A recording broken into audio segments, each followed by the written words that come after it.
we go. Nice little fast break. Dang! Turn me up right about now. Oh my! Big That was next. boy! That was next. On that man's head! Oh, off the break. Oh my gosh! Ooh! Is that a travel? No, right? Oh, man. Whoa! Hello! It's your money! Hey, you better think. Oh, God, my he missed, Lord. bro. Oh My God! Hey! Here we go. Confidence. Big man. He said, come here. He said, give me that. Nice breaks! Nice breaks! Oh, it's a Bro, how's he told but does all of this, bro? That's a great pass right there. That is what you call IQ, ladies and gentlemen. 200 IQ. 1,250.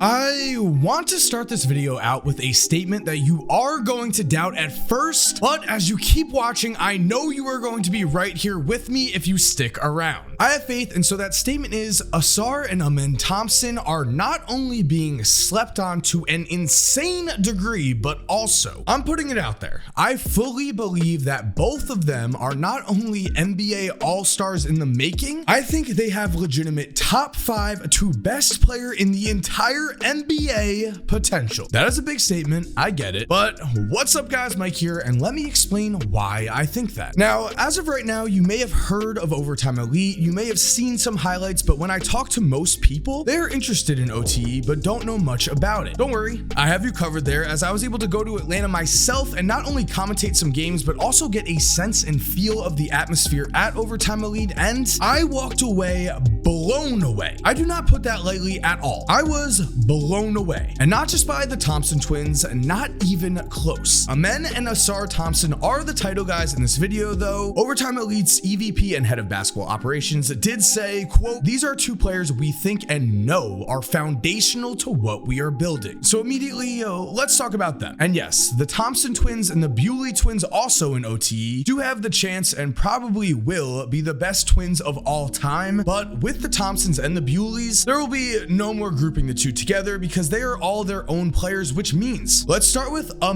Thompson, who is currently listed as the projected number 10 pick in the 2023 draft. That is ESPN's current projection, and if that holds true, there will be several franchises that will regret passing on him for quite a long time. Amen himself has said, "Ever since I started playing basketball, I always wanted to be the greatest at it," which can be nice to say, but Amen means it, and the proof of his potential is right in front of us. We're going to just start with the fact that during his pro day combine, Amen registered a max vertical leap of 44 inches. No small feat for a 6'7" point guard. Amen's 3/4 sprint speed is also pretty impressive. Now, 3/4 sprint speed is used by the NBA draft combine to show how fast a player is simply over the distance of 3/4 of a basketball court. If we compare Amen's speed of 2.97 seconds to NBA draft combines of the past, we find that Amen would have the fastest time last year. Same in 2020, same in 2019, same all the way until 2008, where Sonny Weems put up a 2.96 second time. Yes, you just heard that correctly. If Amen were to go to the NBA draft combine, he would have the fastest 3/4 sprint time out of any prospect in over a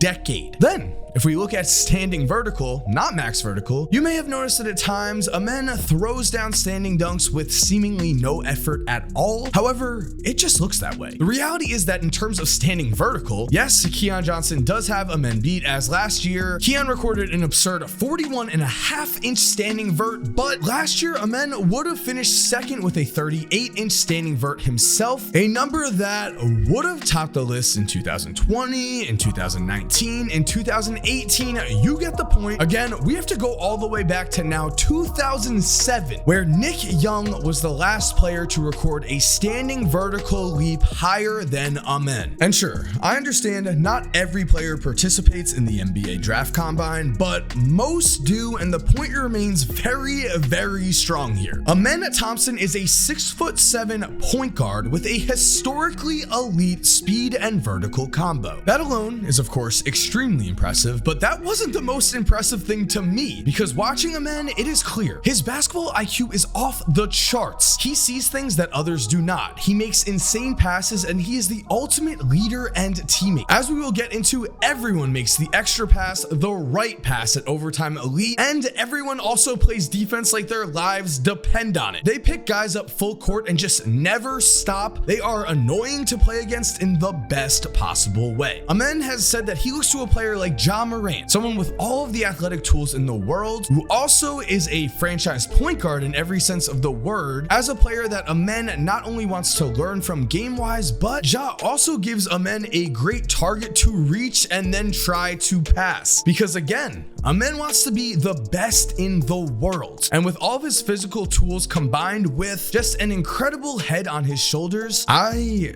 don't see why he can't. The same goes for Asar Thompson, who is more of a shooting guard / wing player. Now, with Asar, I asked him not who he exactly models his game after, but who does he watch in the league to take certain parts of their game from. And the main thing for Asar was becoming a 3-level scorer. In other words, he wants to be able to do it all on the offensive end. He wants to score at the rim, shoot from 3, and with NBA defenses focusing so highly on stopping both threes and rim attempts, Asar is already working on his mid-range game so that he's able to take advantage of openings in the defense when they present themselves. And watching him play, they will present themselves quite a bit, which is why Asar has said he has watched and strives to be, again, a better version of players like Anthony Edwards or my man on the Bulls, Zach LaVine. And speaking of Zach LaVine here, I really love that player comparison for Asar, as a young Zach was incredibly athletic, but he had not quite put everything together just yet. Asar himself is currently projected to be taken as the number 8 pick in the 2023 draft, but I will say it once again, if Asar goes number 8, there are going to be teams that miss out. Because let's take a look at just how similar Zach and Asar are in terms of their draft day measurables. Looking at 3/4 court speed and reaction shuttle, Asar and Zach are clearly very similar as prospects, but you may be shocked to find that while Zach and Asar share a similar max vertical, Asar's standing vertical is several inches higher. And again, I really like this Asar and Zach comparison because Zach LaVine was somewhat doubted in his early career. He was drafted 13th overall and then was traded by the Timberwolves to the Bulls before he developed into the star talent he is today. I'm in no way saying that Asar will take that long to develop, but with Overtime Elite in general, I feel like these guys are getting doubted for reasons that do not make sense to me at all. Asar and Amen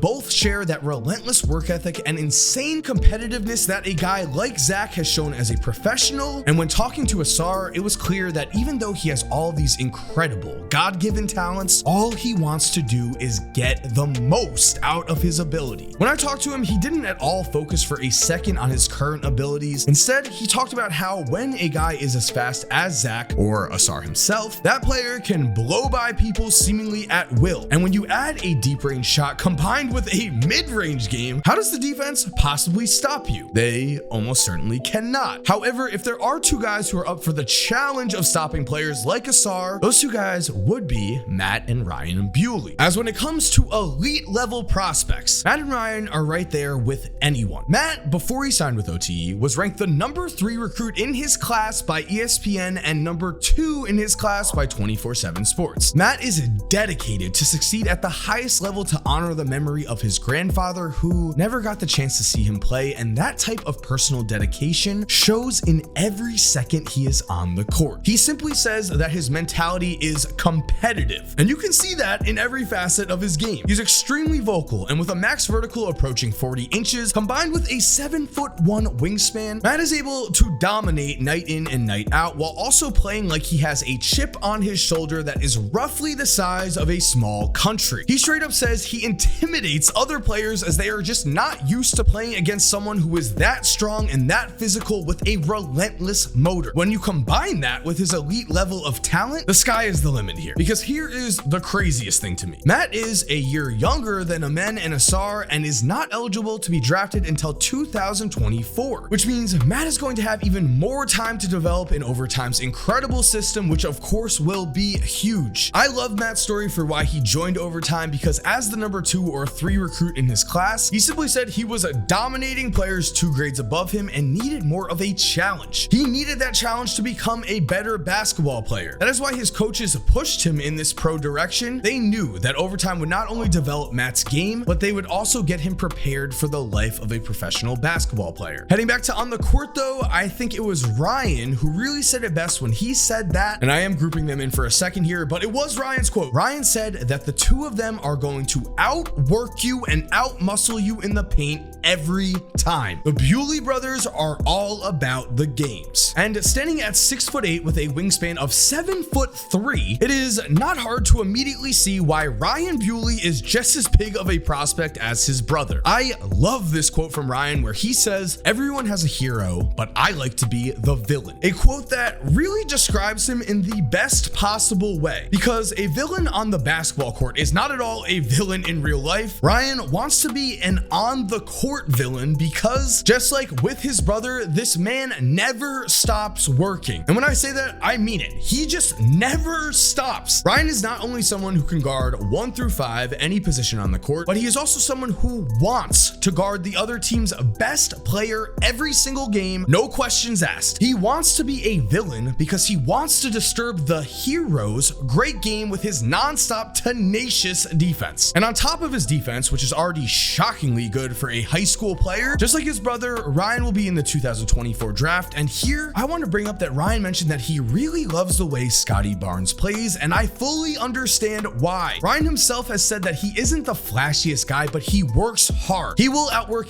anyone day in and day out, and he's all about energy and hustle. That is the type of mentality I would love to hear from a fringe prospect, because I would really think that type of mentality would carry that fringe prospect a long way. Ryan Beiley is not a fringe prospect. He is a star prospect, and with the mentality that he carries, I am so excited to see how far he is able to go. We saw Scottie Barnes immediately emerge as an impact player with the Raptors this season. I can see that for Ryan definitely. I think as soon as he gets into the league, whatever team drafts him is going to be ecstatic. I'll bring up another name for Ryan, and that is Draymond Green, who doesn't care if he scores. He just wants to win basketball games and is willing to do anything to make that happen. Same goes for Ryan, same goes for Matt. They are going to be special. I also believe two other guys in overtime system right now are going to be special, but are getting overlooked, because while currently electrifying guard Gene Montero from OTE is projected to be the number 13 recruit in this year's draft, which is going to be awesome. I cannot wait to see him in the league. I cannot wait to see him show the world what the overtime elite system can do. Two guys who I think are not getting enough attention at all are Dom Barlow and Cook Yacht. Now, Dom is projected by ESPN to go 55th in this year's draft, but as I've said before with Amen and Asar, teams will heavily regret if they let Dom slip to 55. At least with Asar and Amen, they are slotted in as top 10 picks, but 55th for Dom? That would be a joke. Dom comes from a New Jersey high school where he put up about 30 points and 17 rebounds a game. He was the #1 player in New Jersey, and when I talked to him, all he talked about was how he knows he will outwork everyone in the league to go as far as basketball will take him. He was and is a man who craves the chance to get the most out of his abilities, and when put in an atmosphere like Overtime Elite, he has absolutely thrived. Now, of course, when any player comes into any situation after averaging 30 and 17, you might expect them to be ball dominant, but that is not the case with any of the Overtime Elite guys, and it is not the case with Dom. Despite the fact that Dom's offensive game is already extremely impressive in a lot of ways, Dom did begin the season shooting 1 for 17 from 3. But before that happened and after, Dom has continued to just grind to perfect his craft, and now he has shown incredible development in his three-point shot, but also he has already developed some pure pro basketball moves and keeps working to add more to his game. And if we're looking at a pro athlete, a pro body for the NBA, well, look no further than Dom Barlow. Dom is 6'9" with a 7-foot wingspan. He's an inch away from a max vertical leap of 40 inches, and it is really no surprise to me that he looks to Jason Tatum as a player to really learn from, as when watching them, you get that similar vibe. Dom and Tatum are tall, they are scorers. They are the types of players that if you get skilled enough, like Jason Tatum, a hand in the face simply doesn't matter. And what stands out to Dom is Jason Tatum's sidestep jumper. He said that was simply unguardable, and I agree. That is who Dom Barlow is, though. He is a guy who does not talk about any of his past accomplishments. He talks about everything he is doing right now to get as pro ready as possible, and then once he reaches the NBA, I know Dom is going to make New Jersey proud. So shout out to Dom. And moving to the final player on this list, we are going to be talking about